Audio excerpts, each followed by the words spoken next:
आज के मेरे शोध पत्र का विषय है आचार्य यास्क कृत निरुक्त के अनुसार वैदिक देवताओं का आकार, एक समीक्षा। आचार्य यास्क ने एक ग्रंथ लिखा है जिसका नाम है निरुक्त। निरुक्त ग्रंथ संस्कृत के निघंटु ग्रंथ का व्याख्या ग्रंथ है। निरुक्त और निघंटु में चारों वेदों के जो क्लिष्ट शब्द हैं, जो जटिल शब्द हैं, उनका संकलन करके उनकी व्याख्या की हुई है। इसी ग्रंथ में एक कांड है जिसका नाम दैवत कांड है। उस दैवत कांड में देवतावाचक 151 शब्दों का संकलन किया हुआ है आचार्य यास्क ने, और उन देवतावाची शब्दों की वहां पर व्याख्या हमें देखने को मिलती है। तो इसी ग्रंथ में जब आचार्य यास्क देवताओं के विषय में व्याख्या करना प्रारंभ करते हैं, तो वो सबसे पहले उस भूमिका में देवताओं के आकार के बारे में चिंतन करते हैं कि जो वैदिक देवता है उनका आकार कैसा है, उनका स्वरूप क्या है, क्या वो पुरुष के जैसे हैं, क्या वो पुरुष से भिन्न है, या दोनों प्रकार के हैं। इस प्रकार का वहां पर चिंतन हमें देखने को मिलता है। तो उसी विषय पर ये शोध पत्र मैं प्रस्तुत करने जा रहा हूं आपके सामने। तो इसमें कह रहे हम यहाँ पर देखते हैं कि आचार्य यास्क ने देवता से संबंधित चार मत दिए हैं अपने ग्रंथ में। सबसे पहला उनका मानना है कि जो देवता है वो पुरुषविद होते हैं, अर्थात पुरुष के समान आकार वाले होते हैं।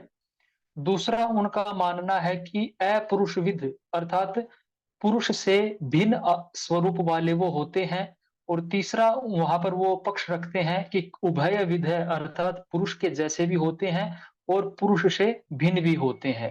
चौथा पक्ष वो वहां पर रखते हैं कि कर्मात्मा। इन चार पक्षों को कि वहां पर वो विस्तार से व्याख्या करते हैं और तर्क भी देते हैं वेद मंत्रों के आधार पर कि इस वेद मंत्र में इस देवता के लिए इस प्रकार से कहा गया है। तो इस आधार पर हम ये कह सकते हैं कि ये देवता पुरुषविद है, अपुरुषविद है या उभयविद है। तो सबसे पहले हम यहाँ पर जानते हैं प्रथम पक्ष की आचार्य यास्क की व्याख्या, और उसके लिए वो प्रथम पक्ष आचार्य यास्क का पुरुषविद है देवता, इसके विषय में कहते हैं कि पुरुष विदा स्युरित्येकम। अर्थात आचार्य यास्क कहते हैं कि एक मत ये भी है कि देवता जो है वो पुरुष के आकार के होते हैं। पुरुष से यहाँ पर अभिप्राय है स्त्री और पुरुष दोनों ही मनुष्य मात्र, अर्थात मनुष्य के जैसे आकार वाले देवता होते हैं। ऐसा आचार्य यास्क प्रथम पक्ष वहां पर प्रस्तुत करते हैं। पुरुषविद से यहाँ केवल इतना ही ग्रहण करना चाहिए कि देवता दिखने में पुरुष के समान हाथ पैर आंख वाले चेतन प्राणी हैं। उनकी केवल आकृति मनुष्यों के जैसी है, इसके अलावा जन्म मरण आदि गुण देवताओं में नहीं है, ऐसा आचार्य मानते हैं यास्क। वो कहते हैं कि इस हम केवल आकार से उनको देव पुरुष के जैसा मान सकते हैं, लेकिन जो जन्म मरण आदि जो गुण है वो देवताओं में देखने को नहीं मिलते हैं। और अपने इस मत की पुष्टि में कि देवता पुरुष के जैसे होते हैं, अपने इस मत को पुष्ट आचार्य यास्क चार प्रमाण वहां पर प्रस्तुत करते हैं। और वो प्रथम प्रमाण देते हुए कहते हैं कि चेतनावद ही स्तुतयो भवंती तथा विधानानि।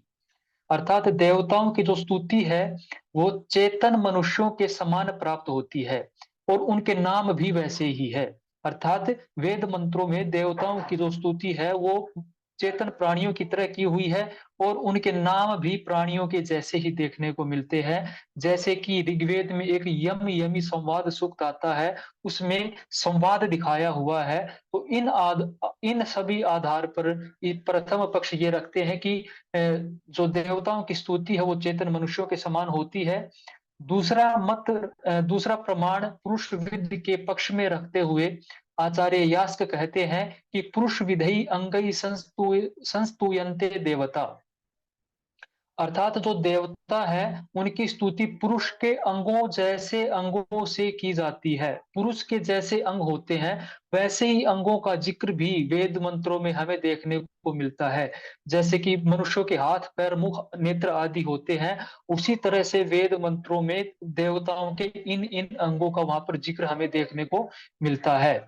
उदाहरण के लिए वो एक वेद मंत्र का वहां पर उद्धरण देते हैं और उसमें कहा हुआ है कि ऋषवात इंद्र स्थविरस्य बाहुम उपस्थेया मैं शरणा अर्थात हे इंद्र बुद्ध ज्ञान वयोवृद्ध की दर्शनीय और शरणागत रक्षक लंबी भुजाओं को प्राप्त करें। तो यहाँ पर इंद्र देवताओं की भुजाओं का जिक्र देखने को हमें मिलता है। तो इस आधार पर भी दूसरा प्रमाण देते हैं कि देवता पुरुष के जैसे आकार वाले हैं, स्वरूप वाले हैं। तीसरा मत आचार्य यास्क देते हैं कि प्रमाण देते हुए आचार्य यास्क कहते हैं कि अथापि पौरुष विधि का ही द्रव्य संयोग है।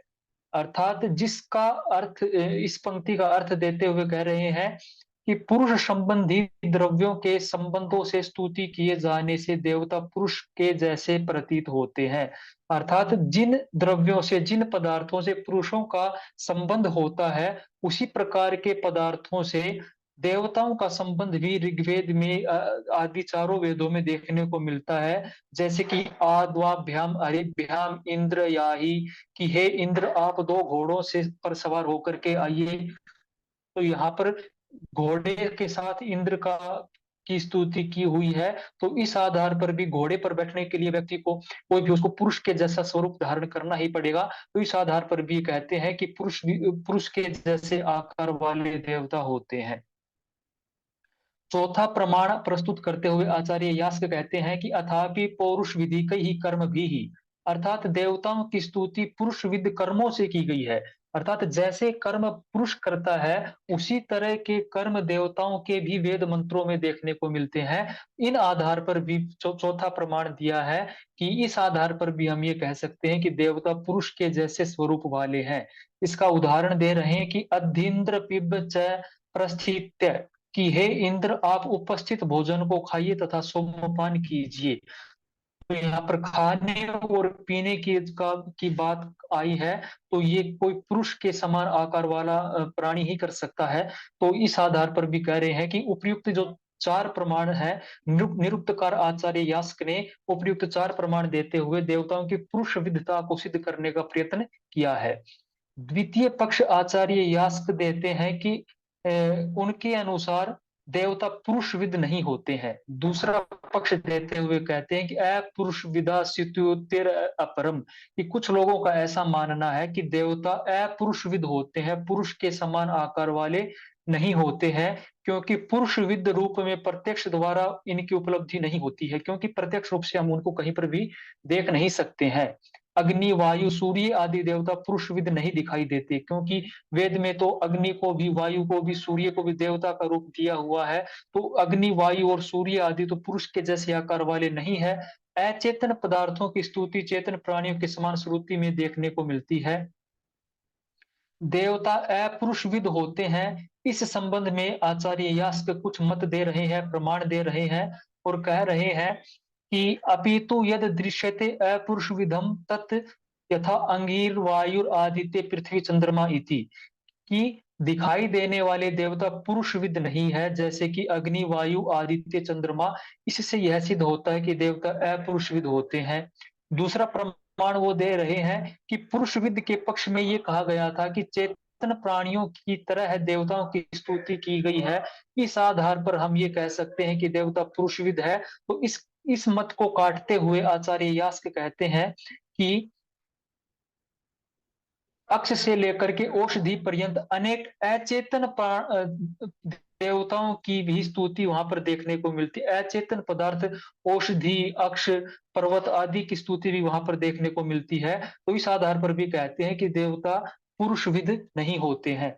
और अपुरुषविदता के संबंध में ही वहां पर तीसरा मत प्रमाण दे रहे हैं आचार्य यास्क, कहते हैं कि पुरुष विदता के विषय में यह कहा था कि पुरुष के समान अंगों से देवता की स्तुति की गई है, इसलिए देवता पुरुष विद है। लेकिन यह हेतु सही प्रतीत नहीं होता है, यह प्रमाण सही नहीं दिखाई दे रहा है, क्योंकि अचेतन देवताओं की स्तुति भी ऐसे ही की गई है। वहां पर चेतन के साथ साथ अचेतन देवताओं की स्तुति भी देखने को मिलती है।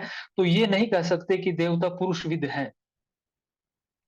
जैसे कि वहां पर वेद मंत्र में कहा है कि अभिक्रंदति हरे भीर असी, अर्थात हरे मुखों से मानो ये शिलाएं हमें बुला रही हों।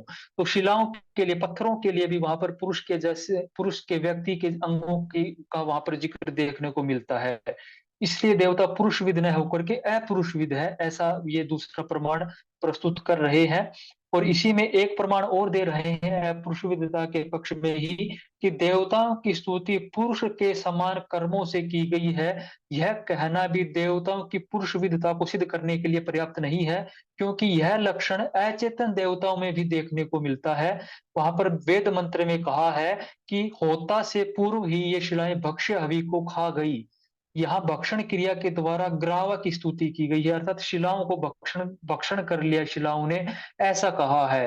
तो उपर्युक्त बातों से यह सिद्ध होता है कि देवता पुरुषविद न होकर के अपुरुषविद है, अर्थात कोई उनका आकार पुरुष के समान नहीं है।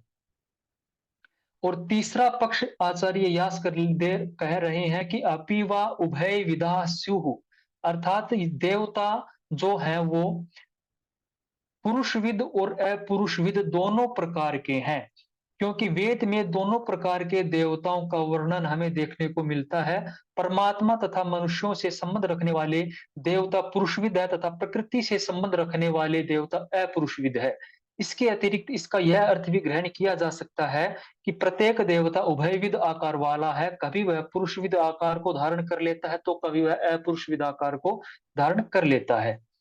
चौथा मत आचार्य यास्क प्रस्तुत कर रहे हैं, और उसमें कह रहे हैं कि अपि वा पुरुष विधानाम एव सताम कर्मात्मनः एते स्युः यथा यज्ञो यजमानस्य एष च आख्यान समय है।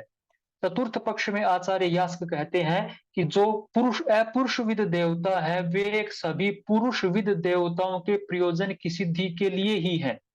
कहने का अर्थ ये है कि देवता तो दोनों प्रकार के हैं, परंतु पुरुषविद देवता उपभोक्ता है तथा अपुरुषविद देवता उनके उपभोग्य के रूप में है।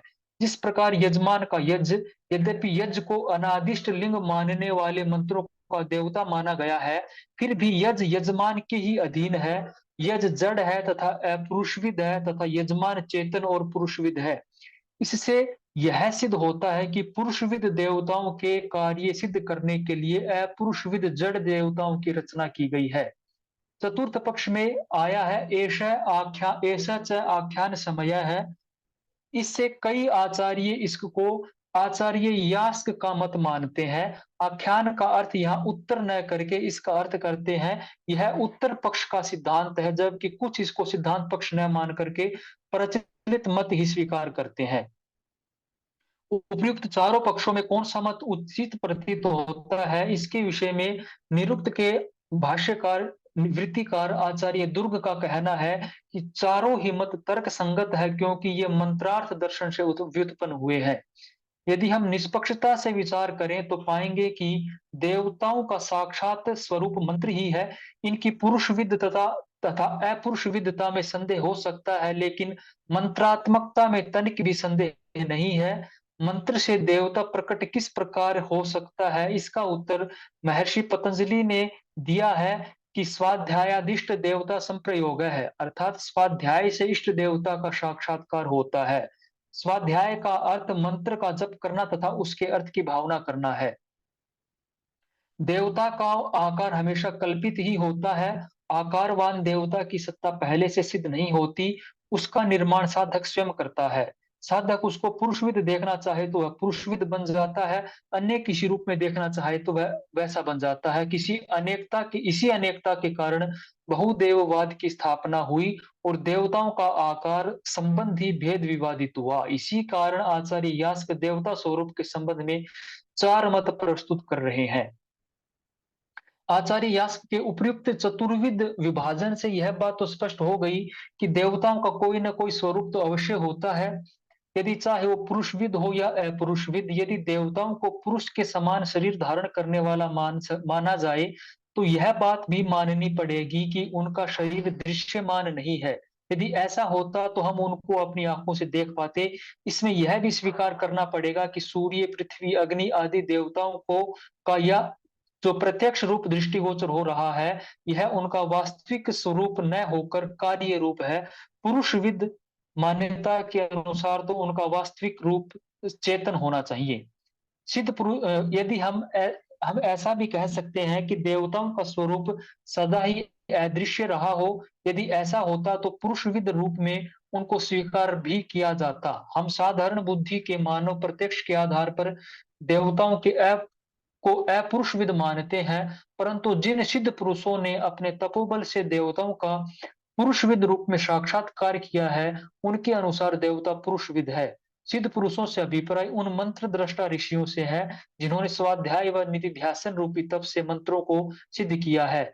मंत्र रहस्यात्मक होता साधारण मनुष्यों के समक्ष अपना हृदय उद्घाटित नहीं करता। मनन और स्वाध्याय के द्वारा ही मंत्र के हृदय तक पहुंचा जा सकता है, किंतु मनन पर सबका अधिकार नहीं है तथा न ही मंत्र का मनन सबके सामर्थ्य की बात है। अतः इस आधार पर आचार्य यास्क के 4 पक्षों के आधार पर हम ये कह सकते हैं कि वैदिक देवताओं का स्वरूप जरूर कुछ ना कुछ होगा, और अपुरुषविदता के विषय में अधिक प्रामाणिकता प्राप्त होती है। तो वैदिक देवता का कोई साक्षात स्थूल रूप न होकर के वो सूक्ष्म रूप में ही प्रकृति में विद्यमान है, ऐसा हम इस पत्र के आधार पर कह सकते हैं। धन्यवाद। Subscribe now and press the bell icon. Never miss an update.